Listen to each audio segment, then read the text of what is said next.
अब सोचो, राम जी वनवास में इतने वन में 14 साल घूमे, हाँ, तो उनको क्या मच्छर नहीं काटा? कैसे रहे? सब कुछ से गुजरना पड़ता है, सब सह कर रहना पड़ता है, और यही तो साधना है। ठीक है, हम ये नहीं कहते कि आप जबरदस्ती अपने आप को विपत्ति में डालो, आप जबरदस्ती अपने आप को विपरीत परिस्थिति में डालो, परंतु अगर विपरीत परिस्थिति आ गई तो क्या कीजिएगा? भाग तो नहीं सकते हैं, अपनी साधना तो छोड़ नहीं सकते हैं, तो विगत भी ही, इसलिए निडर रहना चाहिए।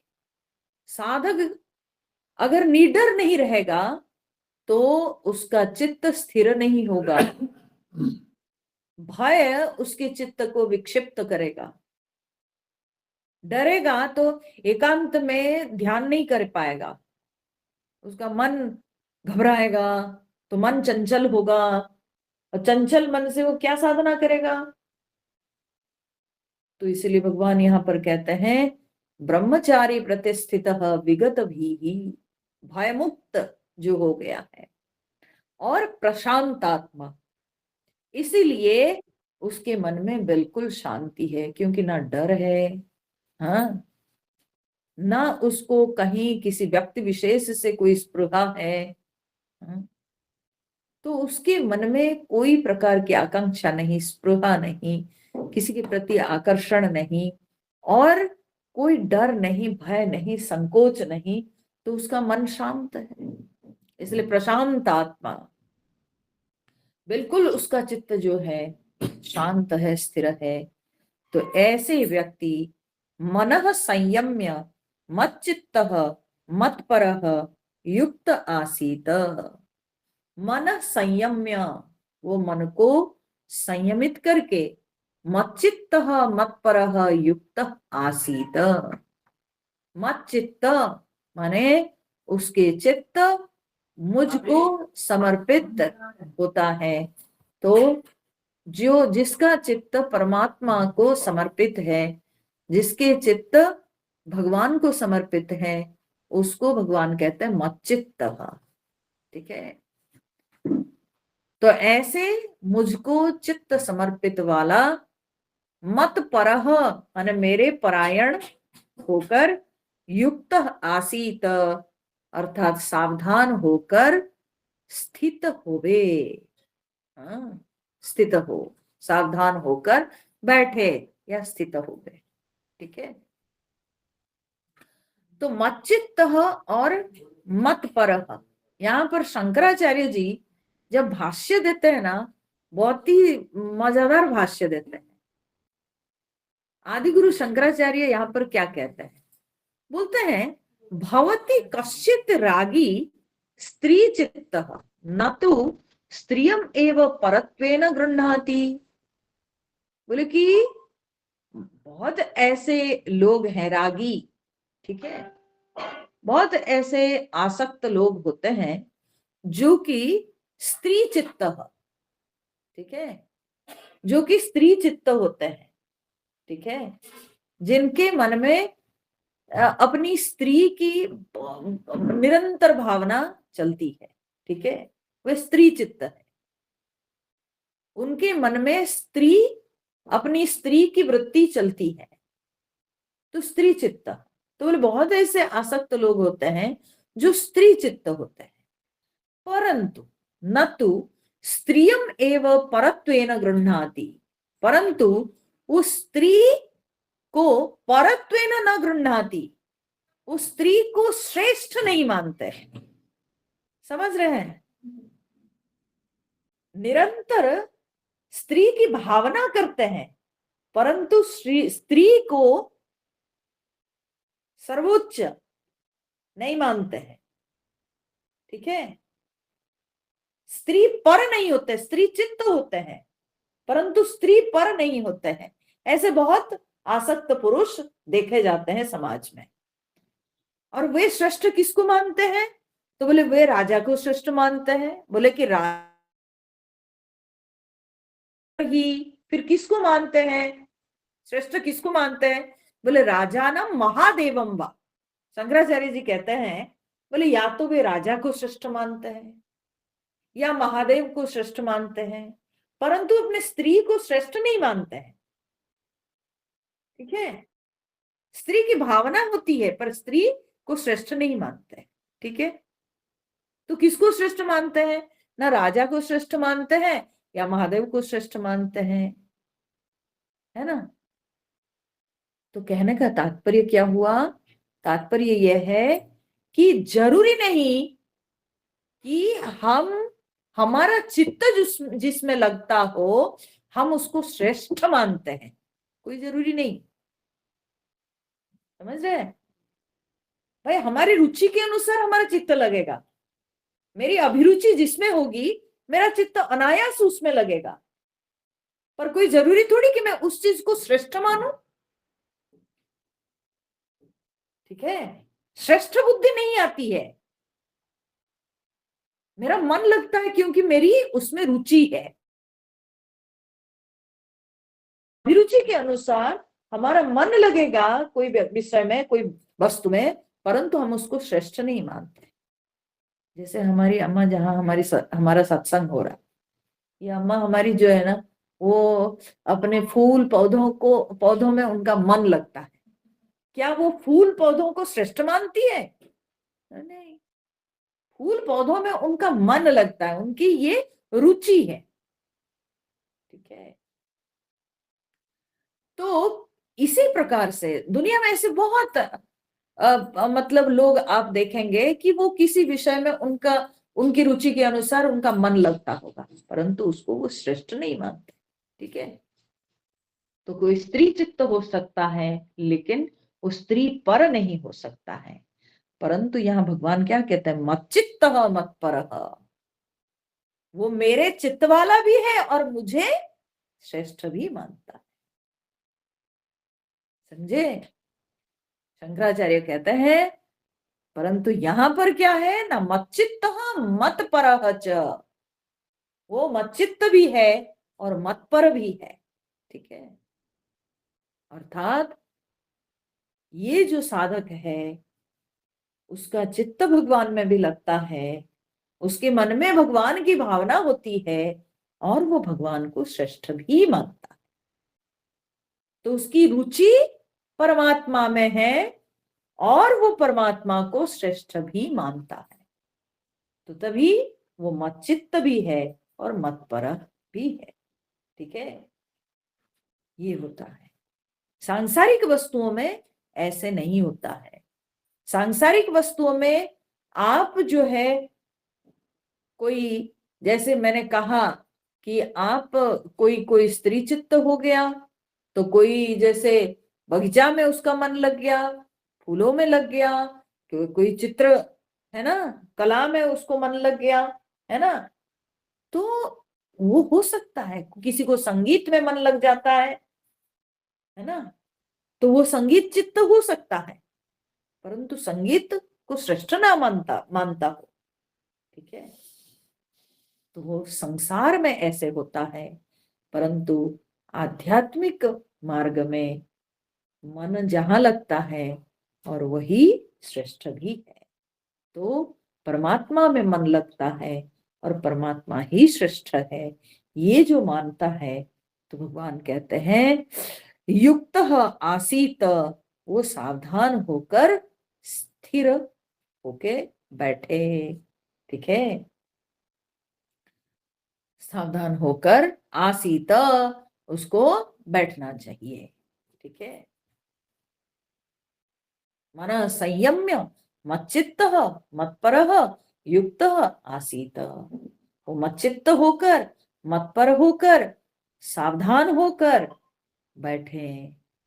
ठीक है, तभी जाकर के वो साधना के उच्चतर स्थिति में पहुंच पाएगा। तो कैसे बैठना है? उसके लिए सारी बातें, पहले तो ब्रह्मचर्य का अभ्यास करना है। ठीक है, ब्रह्मचर्य का अभ्यास करना है। दूसरा है भय त्याग करना है, विगत भी। तीसरा है कि मन को शांत रखना है। और चौथा है कि मन तो संयम में प्रशांत आत्मा में हो जाता है लगभग, और चौथा में क्या है ना, मच्चित्त, और पांचवा में मत्परः, और उसके बाद भगवान कहते हैं युक्त, माने सावधान होकर आसीत, बैठे। ठीक है, तो इतनी सारी बातों को ध्यान में रखकर योगी अभ्यास करते हैं, तभी जाके अभ्यास में सफलता मिलती। ठीक है, तभी जाके साधना में सफलता मिलती है। नहीं तो क्या होता है, हाँ हम जप तो करते हैं, ध्यान में बैठते हैं, परंतु ध्यान किधर लगता है वो तो भगवान जाने। ठीक है, बैठने के लिए तो बैठ जाता है, परंतु हमारा ध्यान किधर लगता है वो तो हम जानते हैं और भगवान जानते हैं, है ना। तो केवल बैठ जाने से ध्यान नहीं हो जाता है। ठीक है, केवल बैठना ही ध्यान नहीं होता है, बैठकर यह मन किस वस्तु में स्थिर होता है वो भी देखने की बात है। तो भगवान आगे कहते हैं, जब ऐसे कोई साधक बैठता है तब वो आगे बढ़ता है। वो क्या है ना, अब वो अपनी साधना की पराकाष्ठा में पहुंचता है, तो वो क्या है ना, समाधि। अब तक भगवान ने आसन के बारे में बताए, प्रत्याहार के बारे में बताए, ध्यान के बारे में बताए। ठीक है, और अब भगवान यहाँ पर जो है समाधि के बारे में बताते हैं। ठीक है, अब ये जो श्लोक है वो समाधि के विषय में है, तो भगवान उसको कैसे वर्णन करते हैं। युञ्जन्नेवं सदात्मानं योगी नियतमानसः शान्तिं निर्वाणपरमां मत्संस्थामधिगच्छति। युञ्जन्नेवं सदात्मानं योगी नियतमानसः शान्तिं निर्वाणपरमां मत्संस्थामधिगच्छति। तो भगवान ने कहा एवं, एवं मन इस प्रकार से, किस प्रकार से, जो पहले श्लोकों में बताए हैं भगवान, कैसे आसन पर बैठना है, कैसे शरीर को सीधा रखना है। ठीक है, और कैसे अपने इंद्रियों को विषयों से लौटा के लाना है, कैसे प्रशांत होके बैठना है, कैसे ब्रह्मचर्य का पालन करना है, आदि आदि, ये जितनी सारी बातें भगवान ने कहा, बोले वो सब को फॉलो करके। ठीक है, एवं इस प्रकार से आत्मानम सदा युंजन, आत्मानम माने अपने को, इस तरह से अपने को सदा युंजन, सदा जोड़ते हुए, युंजन। ठीक है, किसके साथ जोड़ते हुए ना, परमात्मा के साथ, अपने को सदा परमात्मा के साथ जोड़ते हुए नियत मानसः योगी, नियत मानसः योगी। ठीक है, नियत मानस माने जिसका मन अपने नियंत्रण में हो गया है, उसको कहते हैं नियत मानस, नियंत्रित मन वाला नियत मानस। नियत मानसः योगी, ऐसे योगी निर्वाण परमाम शांतिम मत, मत संस्थाम निर्वाण परमाम शांतिम अधिगच्छति। मत संस्थाम, मत संस्थाम मतलब मेरी स्वरूप भूता, मत संस्थाम माने मेरे अंदर विराजमान, मुझ में विराजमान, मत संस्थाम।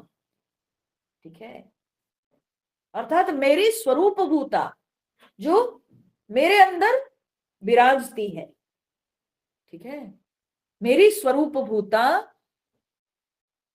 क्या है? मेरी स्वरूप भूता मत संस्थाम निर्वाण परमाम शांतिम, जो कि निर्वाण परमाम, ठीक है, जो परम निर्वाण को प्राप्त कराने वाली शांति है, उसको ये योगी प्राप्त करता है, अधिगच्छति, ठीक है, वो प्राप्त करता। तो योगी को अंत में निर्वाण परमा शांति प्राप्त होती है। निर्वाण परमा शांति मतलब क्या है ना? निर्वाण परमा शांति कहने का तात्पर्य है कि ये जो शांति है, ये शांति बिल्कुल उन्मुक्त भाव से प्राप्त होती है, ठीक है। निर्वाण, निर्वाण मतलब क्या? निर्वाण मतलब आवागमन जहां नहीं, ठीक है, और जहां आना जाना नहीं। तो ऐसे भाव जहां आ जाता है उसको निर्वाण कहता है। तो ये निर्वाण भाव जब आता है तब उस व्यक्ति के अंदर कोई भी प्रकार की फिक्र नहीं होगा, ना डर ना फिक्र, कुछ नहीं। तो अब वो उन्मुक्त हो जाता है, चित्त एकदम उन्मुक्त है। तो ऐसी उन्मुक्त अवस्था में जो शांति की अनुभूति होती है वही समाधि है, ठीक है, वही समाधि है। निर्वाण परमाम शांतिम अधिगच्छति, वो ऐसी शांति को लाभ करता है। का अर्थ क्या है कि अब वो समाधि में स्थित हो जाता है, जहां उसको जन्म मृत्यु का और फिक्र नहीं। अब वो जन्म मृत्यु के बंधन से ऊपर उठ चुका है और एकदम अब जन्म मृत्यु की चिंता जब नहीं है तो बिल्कुल शांति में वो बैठा हुआ है। तो ये साधना की पराकाष्ठा है। ये जो है अनुभूति की पराकाष्ठा में वो पहुंच चुका है, तभी उसको ये निर्वाण परक शांति प्राप्त होती है। तो भगवान इसके लिए कहते हैं नियत मानसः, ठीक है, नियत मानसः अर्थात मन को नियंत्रण में रखना बहुत आवश्यक है, ठीक है। और सदा युंजन, हमेशा परमात्मा के साथ जुड़े रहना, मन को अपने नियंत्रण में करना और सदा परमात्मा के साथ जुड़े रहना। तो मन को नियंत्रण में करना माने क्या होता है? विषयों से हटा लेना। अब विषयों से हटाकर आप उस मन को कितने देर तक रोक के रख सकते हो? क्योंकि मन क्या है? मन वृत्त्यात्मक है। तो यह वृत्त्यात्मक मन को आप विषयों से अलग करके कब तक रख सकते हो? इस मन को तो कहीं लगाना पड़ेगा, ठीक है, नहीं तो मानेगा नहीं, फिर बांध टूट जाएगा, फिर जाके इधर उधर कहीं किसी वस्तु में लगेगा। तो इसलिए मन को लगाए कहाँ? न सदा युंजन, हमेशा भगवान के साथ जुड़े रहना चाहिए, ठीक है। तो विषयों से हटाकर मन को परमात्मा में जोड़ना चाहिए, ठीक है। विषयों से हटाकर परमात्मा में मन को लगाना आवश्यक है। सो मतलब detachment from the world and being attached with the almighty, ठीक है। दुनिया से डिटैच हो जाना है और परमात्मा के साथ हमेशा जुड़े रहना, नित्य निरंतर भगवान की स्मृति बनी रहे, परमात्मा की स्मृति बनी रहे, सदा परमात्मा के चिंतन चलता रहे। तो इसी को कहते हैं सदा युंजन। और तभी वो निर्वाण परमा शांति को प्राप्त कर पाता है। जो कि समाधि अवस्था में अनुभव होती। ठीक है, मत संस्थाम निर्वाण परमाम शांतिम अधिगच्छति। अब यहां तक तो भगवान जो है ना, ये समाधि की बात हो गई, तो यहां तक भगवान आध्यात्मिक साधना की बात बोले। परंतु आध्यात्मिक साधना में स्थिर होने के लिए कुछ व्यावहारिक सावधानी बरतने की आवश्यकता होती है।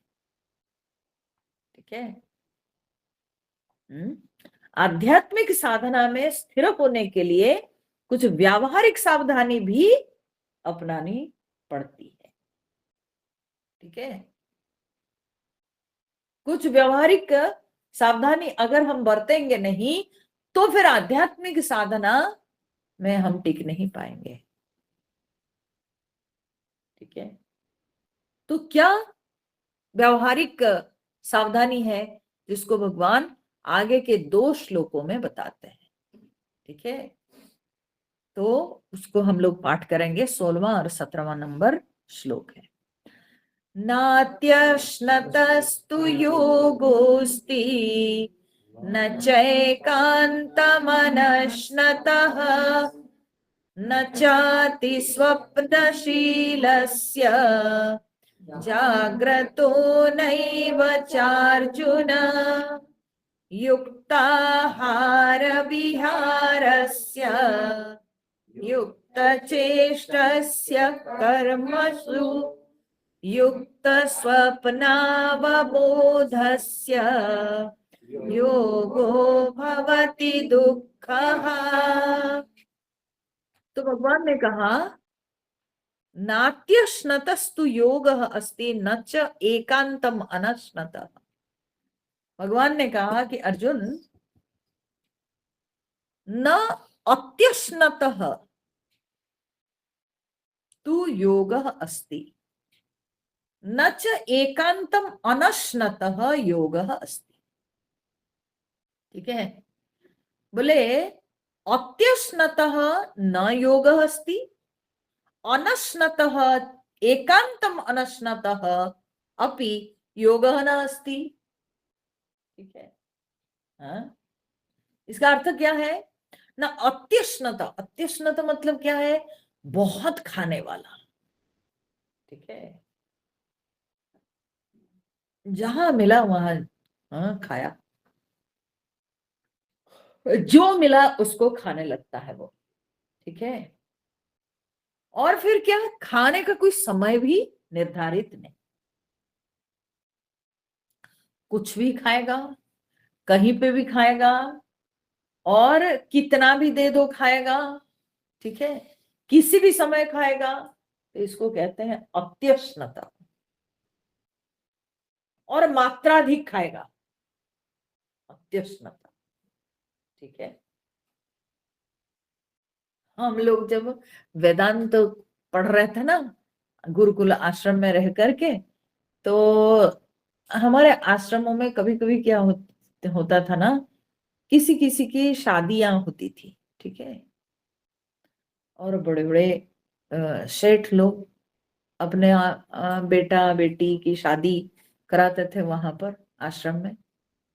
और उस समय वे लोग क्या करते थे ना, जितने हम लोग ब्रह्मचारी सब आश्रम में रह के पढ़ रहे थे, शास्त्रों का अध्ययन करते थे, तो उन सबको निमंत्रण देते थे। वहां जो खाने पीने का आयोजन होता था, शुद्ध सात्विक भोजन बनता था, परंतु क्योंकि बड़े बड़े सेठ लोग हैं तो उसमें बहुत प्रकार के व्यंजन होते थे। ठीक है, बहुत प्रकार के। और हम तो भाई दिनों में तो बड़े नियंत्रण में रहते थे। आश्रम में क्या सादा सीधा खाना मिलता था, एक दाल तो एक सब्जी, अचार पापड़, बस हो गया। यही रोजमर्रे की जो वहां पर जिंदगी है वो तो ऐसी ही है। और एक एक दिन जब ऐसे पार्टी वार्टी हो जाता था, तब अब ब्रह्मचारियों को कौन रोक सकता है, बताओ। लेकिन गुरु गुरु महाराज को पता था कि आज ये लोग टूट पड़ेंगे। ठीक है,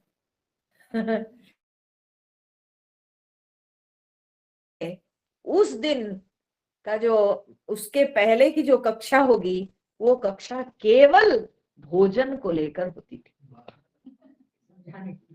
और गुरुजी उस पे इतने सुनाते थे ना कि देखो हिमालय जैसे चावल लेके खाना नहीं, थाली में हिमालय जैसे चावल नहीं, गंगा जी जैसे दाल नहीं, ठीक है। ऐसे ऐसे सुनाते थे और सचमुच में ध्यान देते थे। बैठ करके अपने टेबल पर गुरुजी खाते थे, हम लोग और सारे टेबल लगे रहते थे, उस पर अपने थाली लेके बैठते थे हम लोग।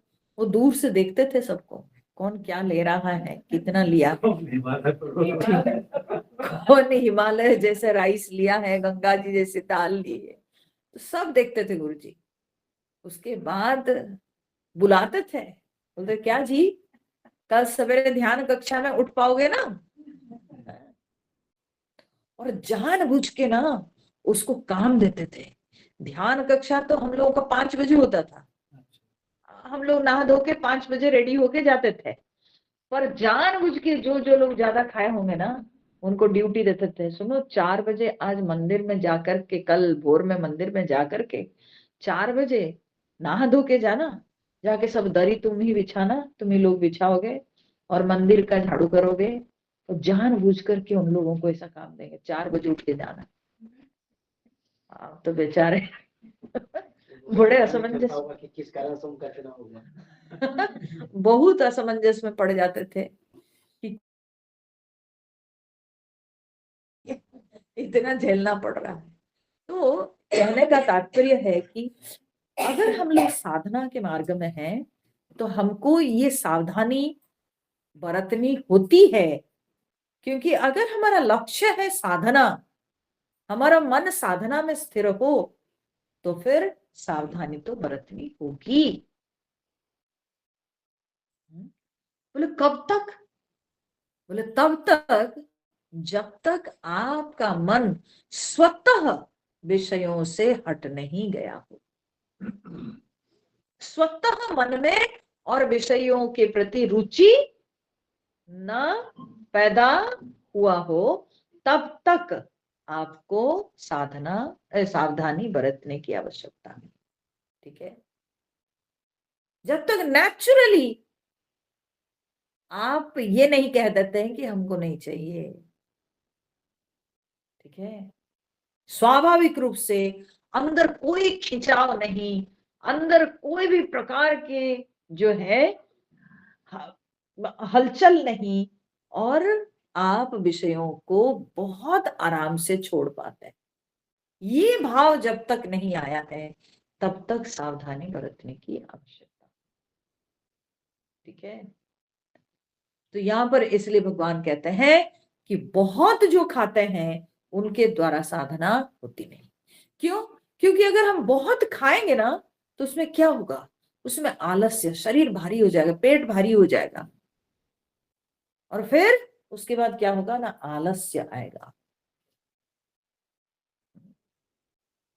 शरीर में एकदम मांदापन आ जाएगा, इतना पेट भारी हो जाएगा, तो वो व्यक्ति कभी साधना नहीं कर सकता है, वह व्यक्ति कभी ध्यान नहीं कर सकता है।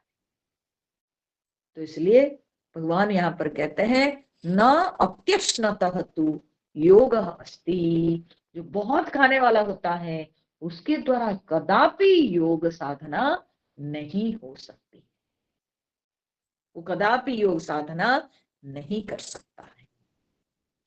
ठीक है, तो अत्यश्नत मतलब मैंने बता दिया, अति खाने वाला, अति खाने वाला मतलब क्या है, बार बार खाए तो अति खाने वाला हो गया ना, है ना, समय का ध्यान ना दे तो बहुत खाने वाला हो गया। ठीक है, ज्यादा मात्रा में खाए तो बहुत खाने वाला हो गया, कुछ भी खा ले तो भी तो बहुत खाने वाला हो गया, अनाप शनाप जो मिले सो, हरदम देखो उनका मुंह चलता रहता है। ठीक है, तो अत्यश्नत हो गया।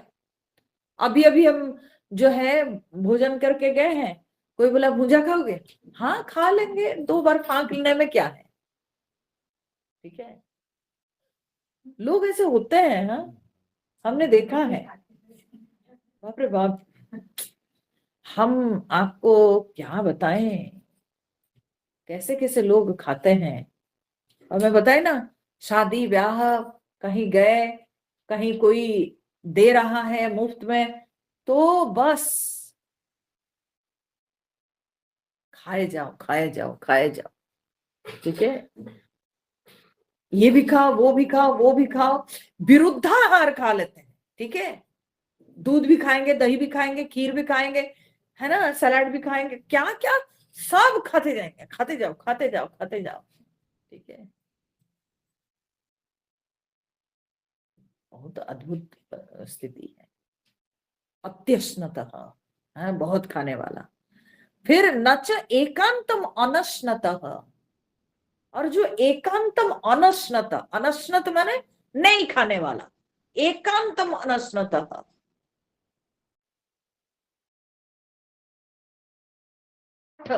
करके हम नहीं खाएंगे, नहीं खाना है, हम खाना छोड़ दिए। अरे बिल्कुल नहीं खाना। सोचिए, भगवान के वचन है, ये कोई हम नहीं बोल रहे हैं, है ना। तो ऐसे लोगों से भी योग नहीं होता है। भगवान ने कहा, हाँ, जैन धर्म में बड़े लोग कट्टर होते हैं, और वे इस तरह के जो है हठ अभ्यास करते हैं। ठीक है, खाना नहीं खाएंगे तो पानी नहीं पिएंगे। तो भगवान यहाँ पर कहते हैं एकांतम अनश्नतः योग न अस्ति, जो एकदम नहीं खाते हैं उनके द्वारा भी योग साधना नहीं हो सकती है। क्यों? जब एकदम नहीं खाएंगे तो क्या होगा ना, कमजोरी आएगी। बुद्ध देव की वो कहानी हम लोग तो सब लोग सुने हैं, सब लोग जानते हैं। जब बुद्ध देव साधना करने लगे, और करते करते इतना मतलब कट्टर हो गए, पूरे हठ पूर्वक वे खाना पीना सब छोड़ दिए। तो क्या हुआ ना, दिन ब दिन उनका शरीर एकदम दुबला पतला हो गया। ठीक है, सूखने लगे एकदम। तो तब ऐसी स्थिति आ गई कि बहुत कमजोर हो गए। तो एक स्त्री, गांव की एक स्त्री, वो बुद्धदेव को, पास में एक गांव, तो वो बुद्धदेव को देखती थी, है ना। तो बोले अरे, युवक थे तो बुद्धदेव, ज्यादा तो उम्र के थे भी नहीं। तो ये युवक दिन ब दिन इतना दुबला पतला हो जा रहा है, इतना सूखता चला जा रहा है। हाँ, और वो स्त्री जो है ना, बड़ी सुंदर वीणा बजाती थी। वो वीणा बजा के संगीत का अभ्यास करती थी। तो वो वीणा बजा सुना सुना करके, बुद्धदेव को सुना सुना के वो गाने लगी। ठीक है,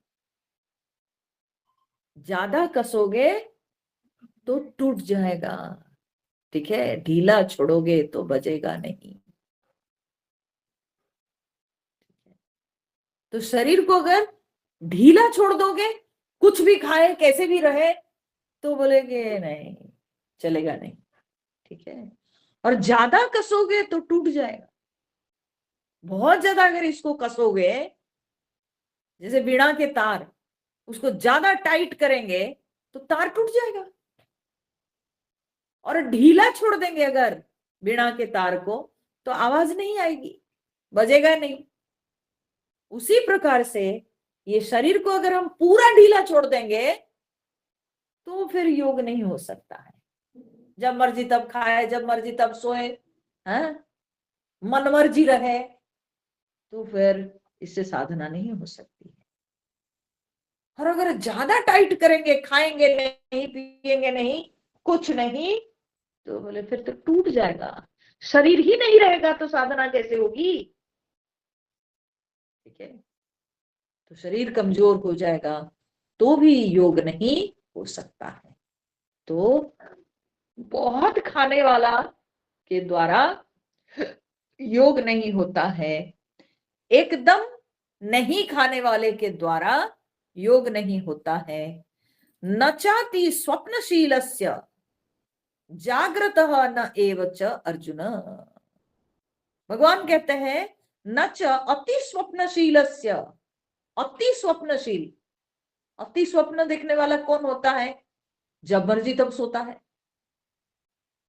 ठीक है, दिन नहीं रात नहीं, जब देखो तब सो रहा है? गुप्ता जी घर में है क्या? पत्नी बाहर निकल के बोलती है सो रहे हैं। अच्छा ठीक है, सवेरे के 10 बजे के वक्त अभी सो रहे? हाँ, थोड़ा सा ब्रेकफास्ट के बाद वे थोड़ा विश्राम करते हैं, थोड़ी आंख लग जाती है। अच्छा ठीक है, हम बाद में आएंगे। उसके बाद फिर 2 बजे आते हैं, गुप्ता जी घर में है क्या? पत्नी बोलते सो रहे हैं। सो रहे हैं? अभी भी सो रहे हैं? बोले हाँ, थोड़ा खाना खाने के बाद, मध्याह्न भोजन के बाद सोते हैं। अच्छा, फिर शाम के समय आए, गुप्ता जी घर में है क्या? सो रहे हैं। अभी शाम के समय सो रहे हैं? तो बोले हाँ, अभी कोई काम नहीं शाम में, अब तो हम लोग 2 ही जने हैं, रिटायर्ड लोग हैं, कोई काम नहीं, बैठे बैठे ऐसे टीवी देखते देखते सो गए। और रात में तो 6 घंटा सोना ही है, ठीक है। ऐसे जो सोने वाले होते हैं कि जब देखो उनको वे सो रहे हैं, तो भगवान कहते हैं उन लोगों से योग नहीं होता है। अति स्वप्नशील माने सपना देखने वाले, ठीक है, बहुत सपना देखने वाले। बहुत सपना कब देखेंगे? सोएंगे तभी देखेंगे। तो इसीलिए अति स्वप्नशील का अर्थ होता है बहुत सोने वाले। बोले बहुत सोने वालों से कभी योग संभव नहीं है। उसमें क्या होता है? बहुत सोने से बुद्धि में एक डलनेस आ जाता है, ठीक है, भूथरेपन का शिकार होते हैं वे लोग, ठीक है, भूथरेपन का शिकार होते हैं। ऐसे लोगों में शार्पनेस नहीं दिखता है। वे गधे जैसे काम कर सकते हैं, परंतु जो सूक्ष्मता होनी चाहिए वो नहीं दिखती है, ठीक है। कम समय के अंदर तुरंत ही एक बात के अंत तक समझ लेना, ये सूक्ष्मता उनमें नहीं दिखती है। और वे बार बार गलती करेंगे, और गलती करके फिर रियलाइज करेंगे, अच्छा अगले बार नहीं करेंगे, फिर अगले बार और कुछ गलती करेंगे। अगर वो गलती नहीं करेंगे तो कुछ और दूसरी गलती कर देंगे, परंतु गलती करेंगे, ठीक है, गलती करेंगे। और ये क्यों होता है? क्योंकि बुद्धि की सूक्ष्मता नहीं दिखती है। बुद्धि में भोथरेपन, अधिक मात्रा में भोथरेपन दिखाई पड़ता है। क्यों? क्योंकि बहुत सोते हैं तो मांदापन आ जाता है, बुद्धि की सूक्ष्मता कम हो जाती है, सात्विकता का अभाव होता है, और तब उस भोथरेपन में वे विषयों को अच्छी तरह से समझ नहीं पाते हैं, या विषयों के अंत तक जल्दी पहुंच नहीं पाते, ठीक है। तो न च अति स्वप्नशीलस्य जागृत न एव च अर्जुन। और जो एकदम जगा हुआ, नहीं सो रहा है, नहीं सोएंगे, ठीक है, केवल जगे हुए, तो भगवान बोलते नहीं, वैसे व्यक्ति के द्वारा भी साधना नहीं हो सकती है। क्यों? क्योंकि उससे थकावट हो जाता है। आप सोए नहीं हो, सोए नहीं हो, सोए नहीं हो, तो थकावट तो हो जाएगा। और जब बहुत दिन तक हम सोएंगे नहीं, तो वो साधना नहीं होती है, इट इज एक्चुअली हेलुसिनेशन, ठीक है। इसको कहते हैं, मेरे को ना रंग बिरंगा कुछ कुछ दिखता है, ठीक है, कलरफुल थिंग्स दिखते हैं, ये होता है वो होता है, these are all hallucination of mind, ठीक है। ऐसा कुछ नहीं होता है। तो क्यों? क्योंकि हम जब सोए नहीं पूरी तरह से, हमको नींद नहीं होती है, बहुत दिन तक सोते नहीं, तरह तरह के मन में जो है अजीब अजीब भावनाएं चलती हैं,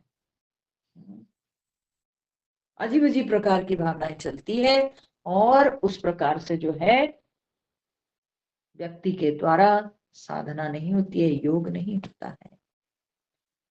योग is not imagination, yoga is not hallucination, yoga is realisation of one self, अपने आप को जानना। और अपने आप कहने से मेरा स्वरूप क्या है? मेरा स्वरूप में कोई प्रकार के चिन्ह नहीं, लक्षण नहीं, रंग नहीं, रूप नहीं, ठीक है, केवल अस्तित्व मात्र, केवल सत्ता मात्र, ठीक है। ये है असली योग। तो भगवान कहते हैं जागृत न एवच अर्जुन, हे अर्जुन, है जगा हुआ आदमी के द्वारा भी बिल्कुल योग संभव नहीं होता है। तो देखिए, जब इन क्रियाओं में जो भगवान ने कहा, सोने में, खाने में, घूमने फिरने, कर्म करने, तो बोले इन क्रियाओं में अगर मात्राधिकता हो जाती है, मात्रा से अधिक हम ये सब क्रियाओं को करते हैं, तो क्या हो जाता है? ना हमारे अंदर रजोगुण या तमोगुण की वृद्धि होती है, मात्राधिक, या बिल्कुल जो है नहीं करें, पूर्णतया अपने आप को हम हठ के साथ जो है अपने आप को रोकते हैं। तो ऐसी स्थिति में क्या होता है? या तो रजोगुण की वृद्धि होती है या तमोगुण की वृद्धि होती है, ठीक है। तो ये रजोगुण और तमोगुण जो है, ये मन को चंचल करने वाला, मन को कभी शांत नहीं करेंगे, रजोगुण तमोगुण की वृद्धि होने से।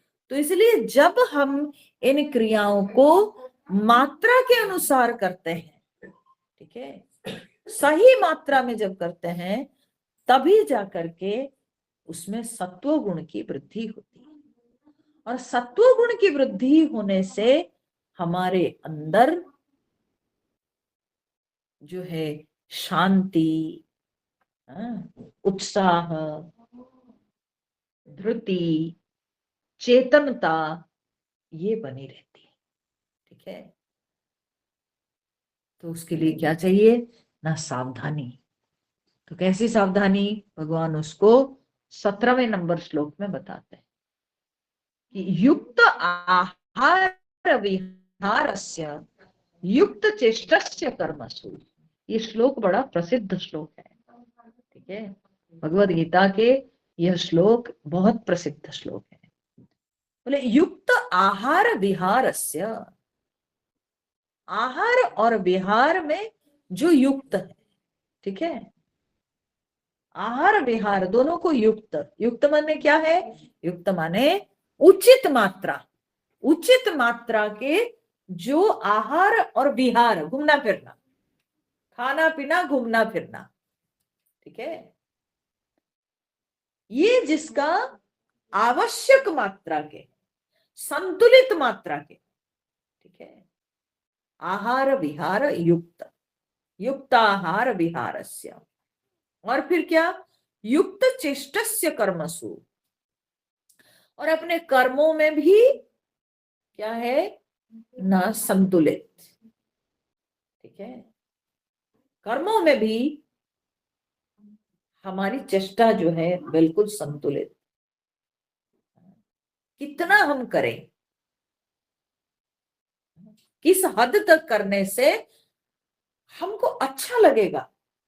नहीं तो कभी कभी क्या होता है कि हम मात्राधिक खटते जाते हैं, खटते जाते हैं, खटते जाते हैं, खटते जाते हैं, और दिन के अंत होते होते क्या होता है कि शरीर, हाथ पैर एकदम थक करके चूर हो जाते हैं, मन भी थक जाता है। तो ऐसी स्थिति में कैसे हम योग करेंगे? कैसे हम ध्यान साधना करेंगे? तो इसलिए संतुलित मात्रा में कर्म करना चाहिए। मैंने विशेष रूप से औरतों को मैंने देखा है कि वे सवेरे से लेकर रात तक खटती रहेगी, खटती रहेगी, खटती रहेगी, खटती रहेगी, ठीक है, और खटेगी, खाएगी भी नहीं ढंग से, ठीक है, पूजा पाठ तो दुश्वार, वो भी एक काम के जैसे किसी तरह से पूजा पाठ कर लिए, पर शांति से साधना करने वाली बात नहीं।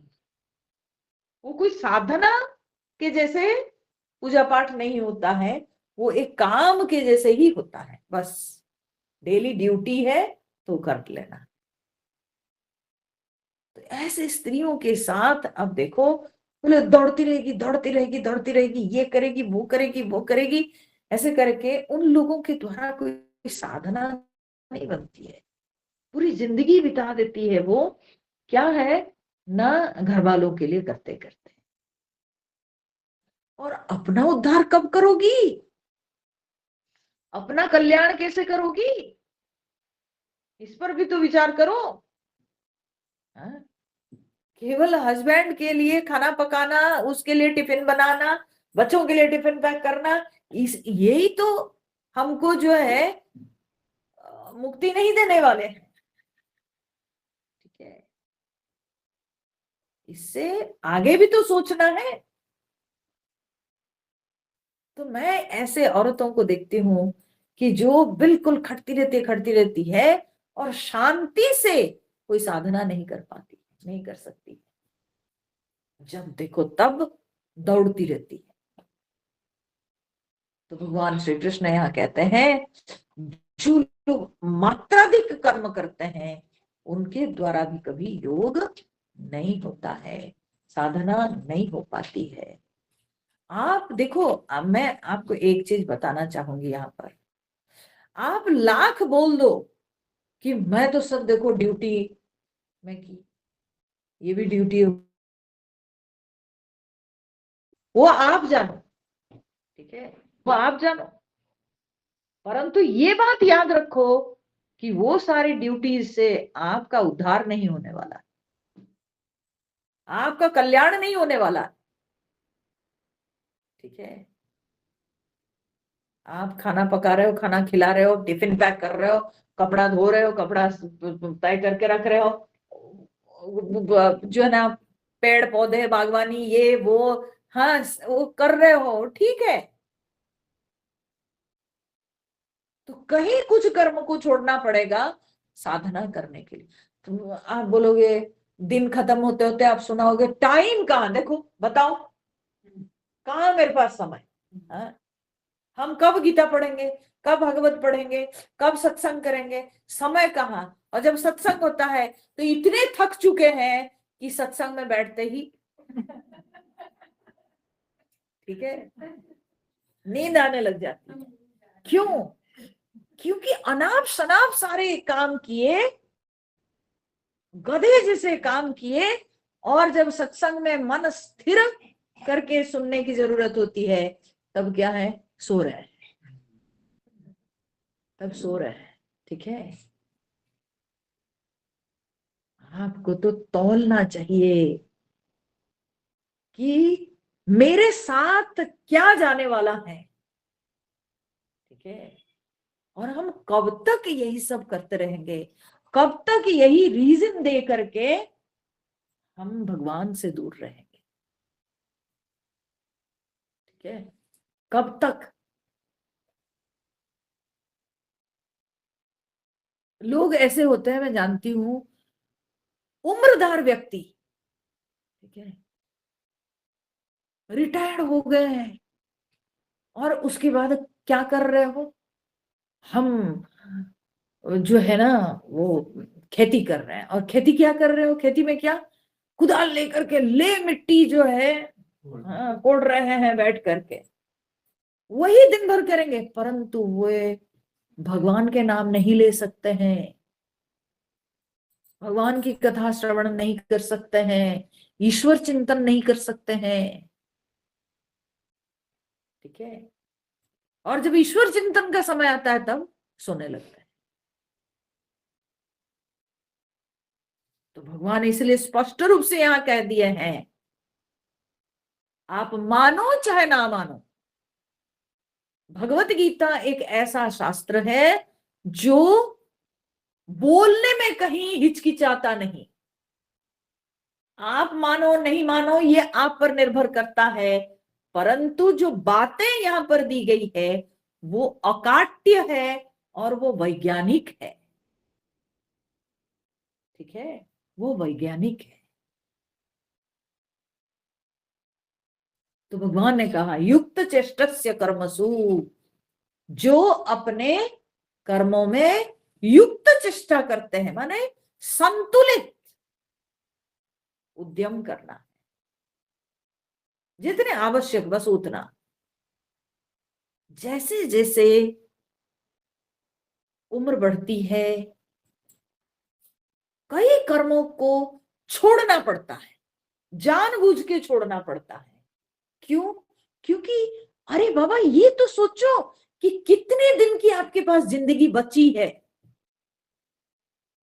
कितने दिन की आयु है, और यह भी अपने आप से पूछो कि आपने किया क्या है अब तक, आपका बैलेंस कितना है, कितना बैंक बैलेंस है। कभी ये स्मरण किए हो अगले जन्म में क्या होगा, हम क्या बनेंगे? हाँ? कीड़े मकोड़े, कुत्ता बिल्ली हाथी अजगर, कुछ ऐसे ही बनेंगे और क्या। मनुष्य बनने के लिए, मनुष्य बनने के लिए साधना करने की आवश्यकता है। फिर मनुष्य योनि में लौटने के लिए बहुत नाक रगड़ने की जरूरत है। ठीक है, लोग रीजन देके साधना छोड़ते हैं बुढ़ापे में। क्या क्या करूं, अभी पोता को जो है स्कूल ड्रॉप करना पड़ता है, पोती के लिए टिफिन बनाना पड़ता है, इसलिए आजकल जाप नहीं हो पाता है। बताओ, हाँ, वर्षों से जो जाप करते आ रहे थे, जो हम भागवत पाठ कर रहे थे, रामायण पाठ कर रहे थे, आज क्या बुढ़ापे में क्या बोल रहे हैं? पोता को स्कूल ड्रॉप करना है, पोती का टिफिन पैक करना है, इसीलिए हम अभी जाप नहीं कर पा रहे हैं, हम अभी ध्यान नहीं कर पा रहे, हम गीता नहीं पढ़ पा रहे, हम रामायण नहीं पढ़ पा रहे। हम बोले धिक है आपका जीवन, शर्म आना चाहिए। आप ये बात सुना रहे हो किसको? मैं कोई बेवकूफ थोड़ी हूं। अरे जिनके बच्चे हैं वे संभालेंगे ना, आप ठेका थोड़ी लिए हुए हो।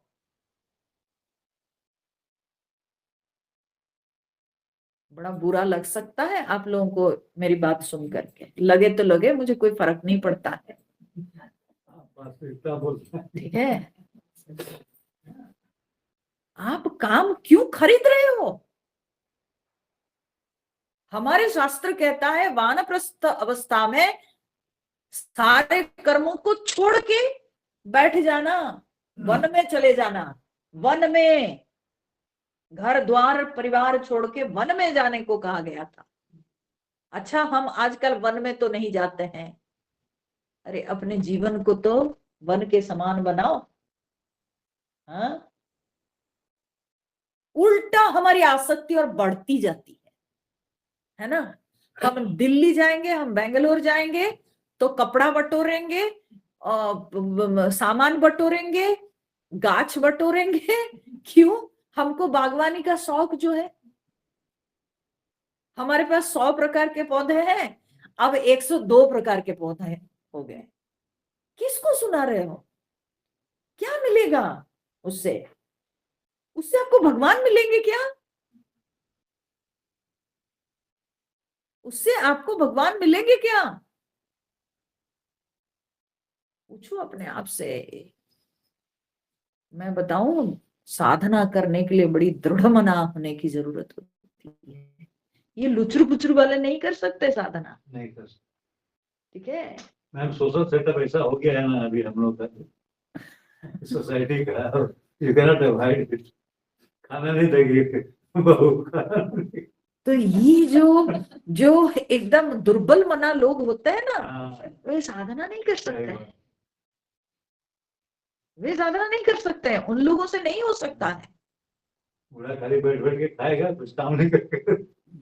तो साधना करने के लिए चाहिए बहुत दृढ़ होना है, सही बात है। बहुत सारे अपने जो लाइकिंग डिसलाइकिंग को छोड़ना पड़ता है।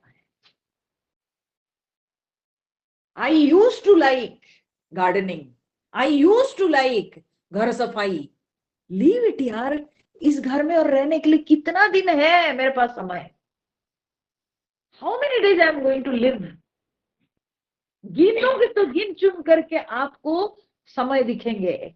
2-5 साल जीना है, वो 2-5 साल को दिन में अगर गिन लोगे तो कितने दिन आपके हाथ में है? हाँ? वही हम जो है ना कपड़ा साफ कर रहे हैं, वही बेडशीट साफ कर रहे हैं, वही जो है ना घर को चिकना कर रहे हैं। घर चिकना करते करते मन जो है गंदा हो चुका है, मन में गंदगी फैल चुकी है, घर के मैला मन में बैठ गया है। ठीक है, तो युक्त चेष्टस्य कर्मसु, इसलिए अपने अपने कर्मों में संतुलित चेष्टा होनी चाहिए, जितना आवश्यक उतना करेंगे। ठीक है, और जब छोड़ने का है उसको छोड़ते चलना है, क्योंकि अब जल्दबाजी करनी है। जैसे आपके जब यात्रा के समय आपको गाड़ी पकड़नी होती है, हाथ में टाइम नहीं रहता तो फेंक फाक के जाते हो कि नहीं? हाँ? छोड़ो छोड़ो छोड़ो, अब नहीं कर सकता है, जाने दो इसको, किसी तरह से जो है घर में फेंक के चले जाते हैं। अगर बाहर कोई कपड़ा सूख रहा हो तो कपड़ा को खींच के घर में फेंक देते हैं, फेंक के चले जाते हैं, आएंगे तो देखा जाएगा बाद में, है कि नहीं? उसी प्रकार से आप अपने जीवन का भी आप सोच लो, गाड़ी छूटने वाली है। ठीक है, तो छोड़ो, उन चीजों को छोड़ो। हाँ, एक समय था, मैं कहती हूँ कि मेरे को वो ये चीज पसंद थी, ये चीज पसंद थी, छोड़ो उसको। अब क्या करेंगे? पसंद थी तो बहुत दिन कर लिए, अब किसको दिखाएंगे, क्या करेंगे? और उसमें कितने हमारे समय बर्बाद होते हैं, आप सोच के देखो। उन अनावश्यक बातों में, अनावश्यक प्रसंगों में, अनावश्यक कर्मों में कितने समय बर्बाद होते हैं। तो हम शांति से बैठ नहीं पाते हैं, हम थोड़ी साधना नहीं कर पाते हैं, हम पूजा पाठ शांति से नहीं कर पाते हैं। हाँ, इतने फैला के रखे हैं कि वो सब करके थके मांदे भगवान को पूजा करने आते हैं, और जब तक थके मांदे पूजा करते हैं, वो कोई पूजा होगी? वो क्या है बोलो? मन ही स्थिर नहीं होता। नहीं नहीं, वो क्या है? हम किसके साथ कंप्रोमाइज कर रहे हैं? बोलिए जरा, किसको ठग रहे हैं? हाँ? किसको ठग रहे हैं? भगवान को ठग रहे हैं? अपने आप। बेवकूफी है, भगवान को क्या आप ठगोगे? आप अपने आप को ठग रहे हैं। ठीक है, भगवान को नहीं, आप अपने आप को ठग रहे हो। कभी कभार क्या होता है ना, मैं पूजा में बैठी हूँ, ठीक है ना, कोई कोई आ जाता है, तो मेरी मेड जो है मेरे को एक बार बोलती है, कोई आ जाता है तो क्या करें? हम बोले बोल दो कि वो पूजा में बैठी है। तो बोले इतनी देर तक वो इंतजार करेंगे? मैं बोले बोल दो कि उनको अभी टाइम लगेगा, पौने घंटा 1 घंटा लगेगा, बैठ सकते हैं तो बैठिए, शांति से बैठिए, हल्ला गुल्ला भी नहीं करना है यहाँ पर, और नहीं बैठ सकते हैं तो जाइए। तो बोले लोग क्या सोचेंगे अम्मा? तो मैं बोले लोगों से मेरे को क्या मतलब है, मैं जो ये मार्ग को चुनी हूं, ठीक है, मैंने जो घर छोड़ा, परिवार छोड़ा, माता पिता को छोड़ा, भाई बहन को छोड़ा, किस लिए? भगवान के लिए। तो जब मैं भगवान के लिए बैठी हूं तो मारो गोली और कौन आया? ठीक है, वो मेरा कौन है, क्या जाता है मुझे, जाने दो। ठीक है, और फिर कभी कभी मैं अपने आप से पूछती हूँ, अगर जो है ना हड़बड़ी करके पूजा करो, भागो, ये करो, तो मैं बोलती क्या है इसका मतलब, क्या होता है समझते हैं? इसका अर्थ होता है कि हम वो जो मूर्ति की उपासना करते हैं उसको केवल मूर्ति ही मानते हैं, उसको केवल मूर्ति ही मानते हैं, उसमें चेतनता का अनुभव हम किए नहीं, तभी हम फेंक फाक के कर लेते हैं किसी तरह से। जिस दिन वो हमको चेतन महसूस होंगे, जैसे आप अपने बच्चे के साथ कभी हड़बड़ी नहीं कर सकते हैं, आप अपने बच्चे को आप अच्छी तरह से खिलाओगे, अच्छी तरह से पहनाओगे, अच्छी तरह से उसकी सेवा करोगे।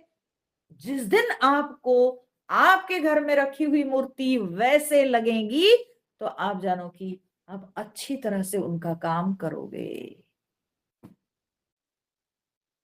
समझे? इसका मतलब आप उसको पत्थर की मूर्ति मानते हो, ठीक है? वो पत्थर की मूर्ति है, आपकी मान्यता ऐसी है, इसलिए आप ऐसा करते हो। जिस दिन आपके हृदय में ये बात छू जाएगी कि ये पत्थर नहीं है, ये पत्थर नहीं है, ये चेतन है, ये मेरे प्रिय भगवान हैं जो कि बैठकर मुझे देख रहे हैं, मुझे ताक रहे हैं, ठीक है? तो उस दिन देखो आपको कितना मजा आएगा, अपनी पूजा में कितना कितना आनंद आएगा। आप ध्यान करते हो तो कितना आनंद आएगा, क्योंकि मुझे अपने से मिलना है, ठीक है? और वो मेरे लिए सबसे सुखदायक है, मैं अपने साथ, ठीक है, एकांत में मैं अपने आप से मिलने वाला हूं। तब देखिए कितना आनंद आता है, तब दुनिया भाड़ में जाए, तब दुनिया गौण हो जाएगी, ठीक है? तभी योग होता है, तभी साधना होती है। नहीं तो हम ये करेंगे वो करेंगे, हाँ, दुनिया भर के दौड़ भाग, और वो दौड़ भाग करते करते इतने थक चुके हैं कि किसी तरह से हम आके बस पूजा थोड़ा कर लिए, किसी तरह से भगवान के ऊपर जल छिड़का लिए, किसी तरह से जाप कर लिए, क्यों? गुरु मंत्र लिए हैं, गुरु दीक्षा लिए हैं, बस माला फेरना।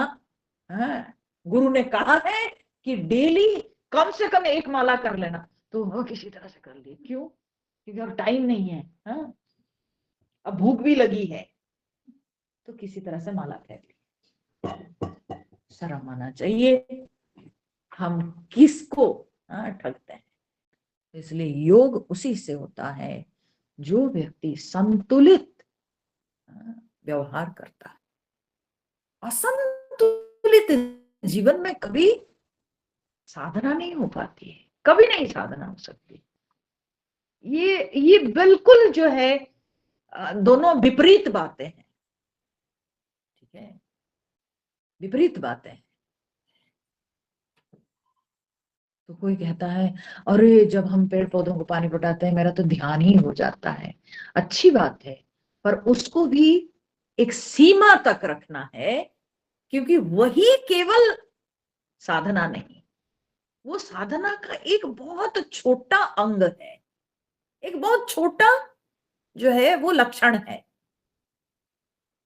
परंतु आपको एकांत में तो बैठना ही पड़ेगा अपने साथ, और उसके लिए समय रखना पड़ेगा, ठीक है? उसके लिए समय रखना पड़ेगा, उसके लिए शरीर में स्थिरता होनी चाहिए, उसके लिए शरीर को भी थोड़ा सा जो है संतुलित रखने की आवश्यकता है। नहीं तो क्या होगा, कमजोर हो जाएंगे, काम काम काम काम करते करते इतने कमजोर हो जाएंगे, जब ध्यान में बैठते हैं तो गिरते हैं, ठीक है? गिर जाते हैं, कभी फेंट हो जाए, कभी गिर जाए, कभी कुछ कभी कुछ, ये कौन सी तरीका है बताओ? तो युक्त चेष्टस्य कर्मसु युक्त स्वप्न अवबोधस्य, भगवान कहते हैं स्वप्न अवबोध, में युक्त हो जो है भी सपना देखेगा। तो इसलिए सोने में युक्त, सोने में संतुलित, अवबोध, अवबोधन होता है जब हम जागृत रहते हैं, ठीक है, जब हम जागृत रहते हैं, जगे हुए रहते हैं, तब हम सब चीज को समझ पाते हैं। तो मतलब क्या है, जागना भी संतुलित, सोना भी संतुलित, ठीक है। कुछ लोग होते हैं रात भर जगे हुए हैं, क्या है, हम काम कर रहे हैं, निशाचर। मैं कहूं, ऐसे लोग जो रात रात जगे हुए रहते हैं ना, प्रॉपर नींद नहीं होती है ना, कुछ समय के बाद उनकी बुद्धि चली जाती है, उनकी जो है ना मेमोरी धीरे धीरे वीक होने लगती है।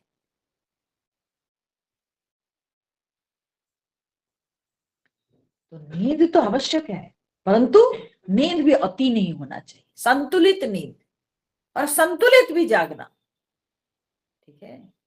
तो भगवान कहते हैं युक्त स्वप्न अवबोधस्य योगो भवति दुःखः। ऐसे व्यक्ति के लिए योग दुख निवारक होता है।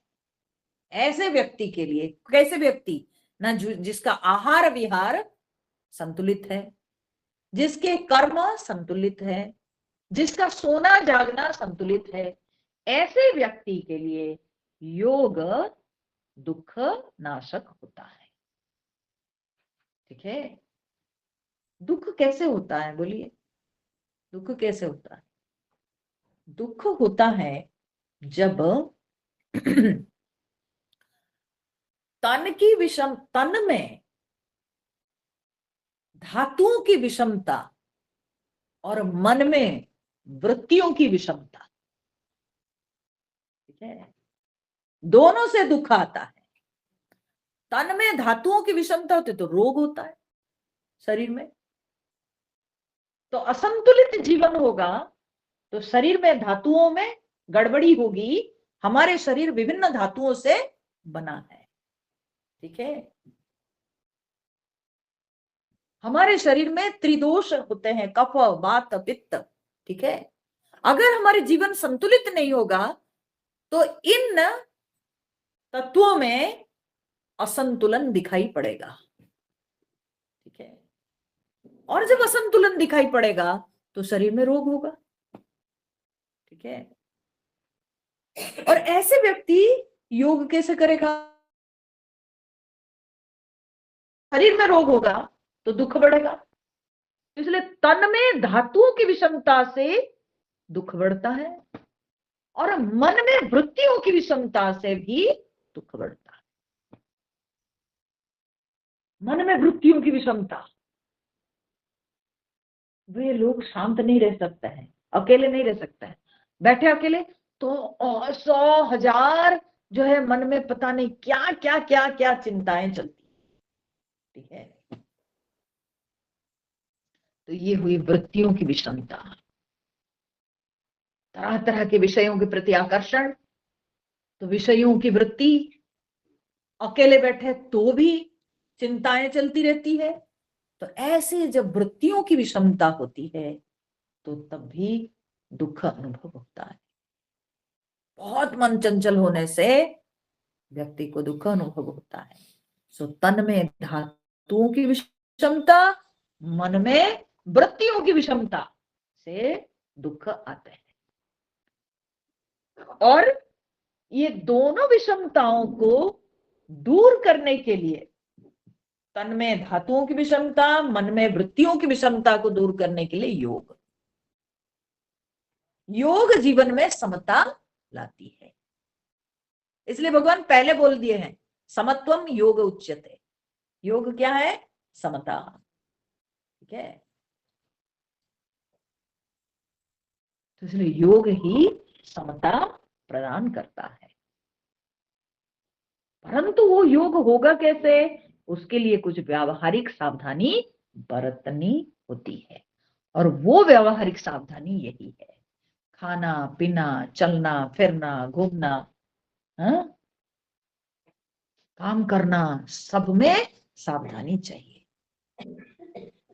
जब इन सब चीजों में हम प्रत्येक कर्म में साधक वो होता है जो दिन भर के प्रत्येक उसकी क्रिया के ऊपर उसका ध्यान रहता है, हम क्या कर रहे हैं। ठीक है, तो तभी उस व्यक्ति के द्वारा योग संभव होता है और तभी योग दुख निवारक होता है।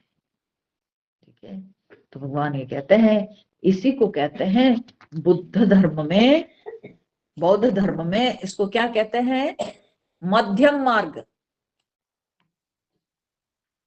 This is called middle path. ठीक है, यही है मध्यम मार्ग, कुछ भी अति नहीं।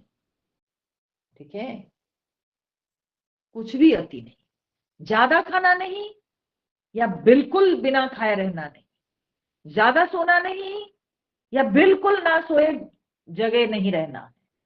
ठीक है, ज्यादा काम धंधा नहीं करना या बिल्कुल बिना काम किए आलस्य प्रमाद निठल्ला होकर के बैठे रहना नहीं है।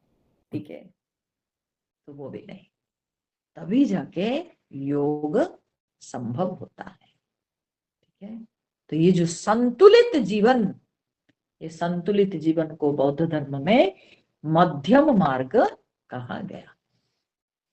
ठीक है, जिसके लिए भगवान शब्द प्रयोग करते हैं युक्त।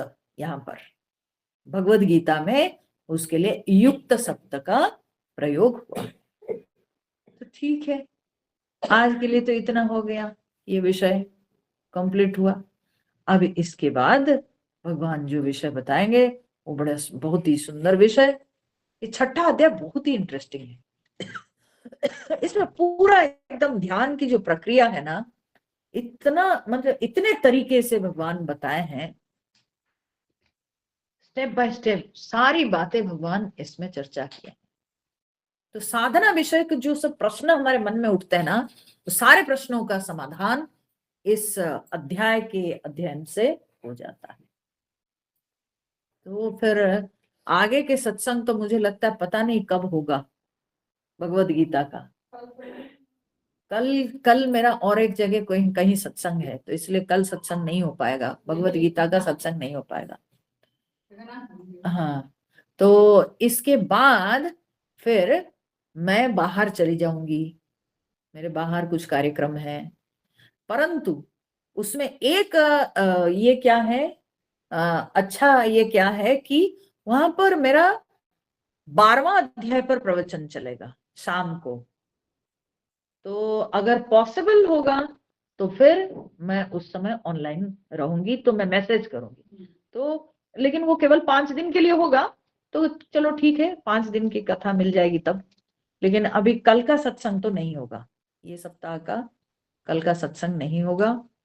और उसके बाद ईश्वर की कृपा, और जो लोग बोकारो में हैं उनकी सूचना के लिए मैं बता देती हूँ कि अब अगर आप लोग आना चाहें तो आप आ सकते हैं। श्री राम मंदिर में 1 तारीख, कल हो जाएगा 27 28, परसों 1 तारीख है शनिवार, तो राम मंदिर में शाम को 5 बजे हनुमान चालीसा का 11 बार पाठ हम लोग करेंगे बैठ के 1 घंटा। ठीक है, तो 1 सवा घंटा का कार्यक्रम है, 5 बजे से लेके लगभग 6 सवा 6 बजे तक चलेगा श्री राम मंदिर में। तो अगर जो लोग बोकारो में हैं तो आप लोग आ सकते हैं। ठीक है, सभी आमंत्रित हैं। ठीक है, आज तो से ऐसे, शाम में हाँ ना। जी हाँ जी हाँ जी हाँ हाँ, 5 बजे से शाम जी को 6 बजे तक 11 बार हम लोग हनुमान चालीसा का पाठ करेंगे। तो समय हो, सुविधा हो तो ज्वाइन कर सकते हैं, फ्री फॉर ऑल।